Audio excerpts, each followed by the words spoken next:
की, दलितों की और आजादी के बाद उस इलाके को तरक्की से महरूम रखा गया।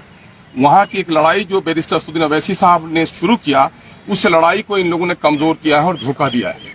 इन लोगों ने धोखा किया है, बल्कि सीमांचल की वो गरीब और महरूम जनता जो इंसाफ की तलब के लिए एमआईएम का झंडा उठाया था, इनको वोट देकर जिताया था, उस जनता को धोखा दिया है। वो कौन है? वो गरीब हैं, किसान हैं, मजदूर हैं, परदेसी मजदूर हैं, सैलाब से परेशान हाल लोग हैं, अनपढ़ लोग हैं, दवा से महरूम लोग हैं, बेरोजगार लोग हैं, उनको धोखा दिया है। मैं समझता हूँ मीर जाफरों के साथ ही मैं समझता हूँ कि राजद जैसी पार्टी जो कभी माई समीकरण की बात करती थी, अकलियतों की, विशेषकर मुसलमानों की बड़ी बात करती थी, और आज अकलियतों के दरमियान में पार्टी उठकर आई है, अकलियतों की आबादी से उठकर आई है, अल्पसंख्यक लोग जीत कर आए, अल्पसंख्यक के लोगों ने उस इलाके में अपने समस्याओं के समाधान के लिए उनको वोट दिया है, इनको तोड़ने का काम किया है, तो मैं समझता हूं कि आने वाले दिनों में इसको बड़ी कीमत चुकानी पड़ेगी।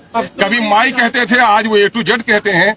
मैं समझता हूं कि इस वक्त पूरे बिहार में माइनॉरिटी के लोगों की जितनी आस्था जुड़ी है एमआईएम से, उस आस्था को खत्म नहीं कर सकते थे। बल्कि मैं दावे के साथ कहता हूं, मैं एक टूटा था तो 5 लेकर आया था, आज 4 टूटे हैं तो 24 लेकर एमआईएम आएगी और ऐसे लोगों को भी धूल चटाने का काम करेगी। इससे हमारी पार्टी में कोई घबराहट नहीं है। जाने वाले चले गए, ले जाने वाले लेके चले गए। मीर जाफर का किरदार जिसने अदा किया, और जिन लोगों ने अकलियतों में गुजरात में गर्दनें काटी हैं, जिन लोगों ने बाबरी मस्जिद तोड़ी है, अकलियत के लोगों ने ऐसे लोगों को माफ नहीं किया है। मैं समझता हूं कि अकलियत के लोग, अकलियत की उठती हुई ताकत को जिन लोगों ने तोड़ा है, उसको भी माफ नहीं करेंगे। आपके विधायकों के ऊपर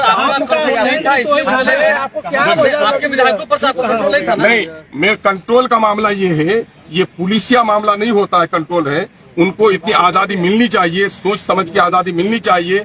जो भी बंधन यहाँ पर होता है नैतिक बंधन होता है, और नैतिक बंधनों को तोड़ने वाले वो मैं समझता हूं कि सबसे बड़े पार्टी होते हैं। आप स्टैंड नहीं ले रहे थे, इस वजह से वो भागे। आप किस चीज का स्टैंड नहीं लिया? हमें से अकलियतों का स्टैंड ले लिया, दलितों का स्टैंड ले लिया। और मैं समझता हूं कि पिछले इजलास जितने सेशन हुए गवाह होगा कि अकलियतों और पिछलों के जितने मुद्दों को और सीमांचल के जितने मुद्दों को एमआईएम ने मजबूती से उठाया है, और तमाम तर विधायकों को जो हिस्सेदार बनाया है, तमाम तर विधायकों को जो बोलने का मौका दिया है, जो परामर्श किया है। दूसरी पार्टियों में गए हैं, हम लोग रहे भी हैं, दूसरी पार्टियों में हैसियत है तलवार चाटने की। एमआईएम है जो मान सम्मान की बात करती है। अगर कुछ लोगों को ऐसा ही मामला है, सीमांचल का विकास क्यों नहीं हुआ? सीमांचल से इसी नेचर के लोग जीत कर आए जो पार्टी का तलवार चाटते रहे और सीमांचल के मुद्दे की लड़ाई नहीं लड़े। एमआईएम ईमानदारी के साथ सीमांचल की लड़ाई लड़ती है, और अख्तरुज्जमान खड़ा है। मैं दावा करता हूं आपको।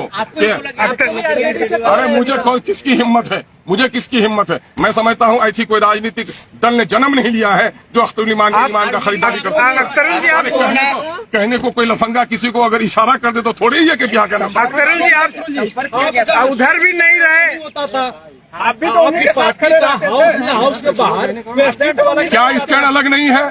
सवाल ये पैदा होता है, आप महागठबंधन के साथ भी नहीं रहते थे, बिहार के पिछड़ों के लिए जो बात हमने की है, सीमांचल के हक और इंसाफ की हमने बात की है। सीमांचल में वो तमाम तर विधायक जिनकी बस्तियां कट रही हैं, जहाँ सैलाब का कहर है, जहाँ पुल नहीं बना, सड़क नहीं बना, स्कूल नहीं बना, हॉस्पिटल नहीं बना, रोजगार का मौका नहीं आया, वो स्टैंड कोई साथ दिया क्या? उस स्टैंड में एमआईएम सब लोग साथ थे क्या? दूसरी पार्टियां थी क्या? हाँ, जो कॉमन मामला था, अभी मामला आया अग्निपथ का मामला कॉमन इशू है। कॉमन इशू में हमने भी पार्टी का साथ दिया। लेकिन जहां तक सीमांचल के मुद्दे रहे, सीमांचल के मुद्दे में पार्टी कभी पीछे नहीं रही है। और मैं समझता हूं किसी पार्टी ने सीमांचल की इतनी वकालत नहीं की है जितना अल्प अवधि में एमआईएम ने की है। बड़ी पार्टी बन गई, आपको लगता है बिहार में कुछ होने वाला है? अब भाई, ये मुंगेरी लाल के सपने हैं। मैं समझता हूं कि विचारों की लड़ाई लड़ने वाले अवसरवाद की राजनीति नहीं लड़नी चाहिए। अब ये उम्मीद पालते हैं, उनसे पूछिए। लेकिन मैं जनता की लड़ाई लड़ता हूं, सड़क से सदन तक। सड़क में हमारी लड़ाई और मजबूत होगी। सदन में भले ही हमारी संख्या घटी है, हम सदन की संख्या घटने से नहीं घबरा रहे हैं। मैं समझता हूं कि बिहार की जनता इस हादसे से और रिएक्शन के साथ। आपको महागठबंधन के फोल्डर में रहना चाहिए था, ये महसूस हो रहा जी? महागठबंधन के फोल्डर। मुझे किसी के फोल्डर की जरूरत नहीं है। मैं मंत्रालय का ख्वाब भी नहीं देखता, और मैं कोई अपनी जाती फायदे के लिए राजनीति भी नहीं करता। मैं तो सीमांचल की लड़ाई लड़ने आया हूं। बिहार के दबे कुचले अकलियतों की, पिछड़ों की, शोषितों की, वंचितों की आवाज बनकर आया हूं। मुझे खुशी और प्रशंसा इसी में है कि मैं उनकी आवाज बन सकूं। मंत्रालय की भी ऑफर थे मुझको। ऐसी चीजों को पांव के ठोकर में रखता है अख्तरुज्जमान, और एमआईएम भी रखती है। हमारे जो राष्ट्रीय अध्यक्ष हैं, उन्होंने कभी भी इन चीजों को आड़े आने नहीं दिया, हमेशा सच्चाई और हक की बात की है। और मैं उसका सिपाही हूं, पूरी तवानाई के साथ, पूरी मजबूती के साथ। इन हादसा से भी, इस तूफान से भी हमारे इरादे और अज़्म का जो दरख्त है वो हिल नहीं किसको सकता। दोषी मान रहे हैं? दोषी दोनों हैं, टूटने वाले भी दोषी आपको हैं। अंदेशा नहीं था कि पहले से वो संपर्क में अगर- थे? ये बातें तो अच्छा, बहुत दिनों से अंदेशा फैल रही करता थी। भी तो आप क्या समझ रहे हैं? भागने वाली कोई बकरी है जिसको बांध के रखेंगे आप? इंसान तो विचारों से बंधा हुआ रहता है। अगर जिन लोगों ने विचारों का त्याग कर दिया हो उसको बांध के नहीं रखा जा सकता। इस पे आरजेडी में जाकर उनको क्या फायदा मिलेगा, क्या हाँ लगता है? बिल्कुल है साहब को भी घटनाक्रम से बिल्कुल मैंने यहाँ की खबर दी है और उन्होंने कहा है इससे घबराने की जरूरत नहीं है। और जो जिंदा तहरीकें होती हैं ये इस किस्म के हालात आते रहते हैं और ऐसा होता है सैलाब में खसो खासा बह जाता है और जो मजबूत पहाड़ होता है खड़ा रहता है। महाराष्ट्र के बाद बिहार में भी खेल होगा क्या?